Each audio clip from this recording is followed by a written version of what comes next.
lot about how to pick children up, but often we forget to teach how to place the child down again.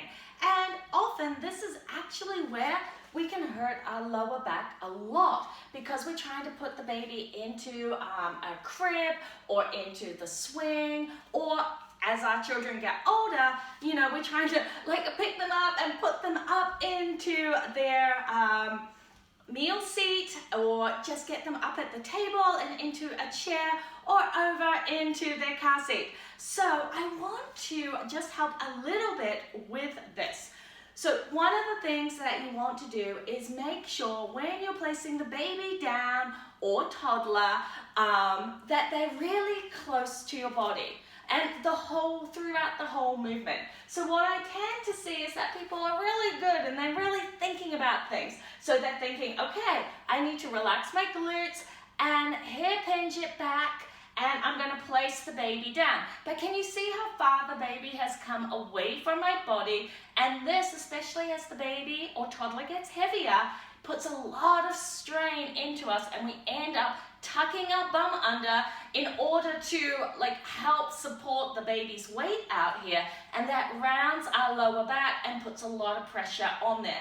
And then what makes it worse is after we've placed the baby down, we go to stand up, and because we've already clenched our glutes and rounded our back, that standing up is all lower back.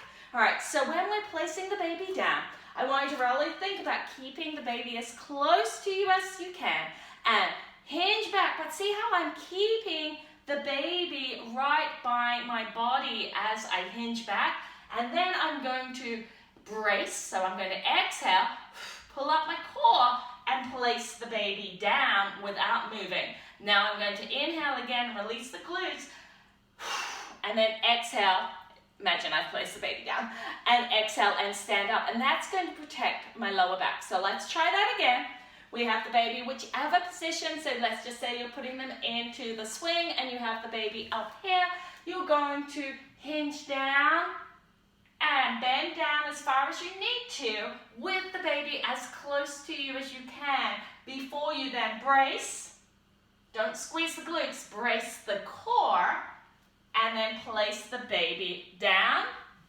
Then exhale and squeeze up. Now notice the difference of that if I had done it by letting the baby go out further. So if I hinged and then let the baby go out, now I'm in this rounded position. My glutes need to tuck because I'm like, oh, I don't want to drop the baby, right? And you go down, and then when you come up, it's already rounded and squeezed, so it's all lower back.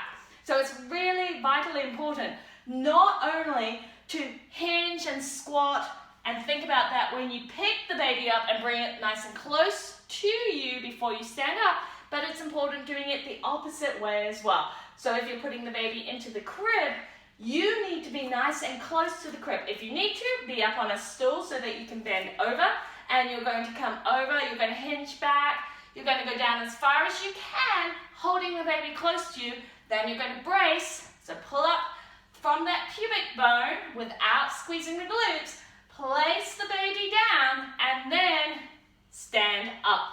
All right, I hope that helped, because I know we are picking up children all day, every day, and it's really important not to just think about placing them and picking them up, but also placing them down.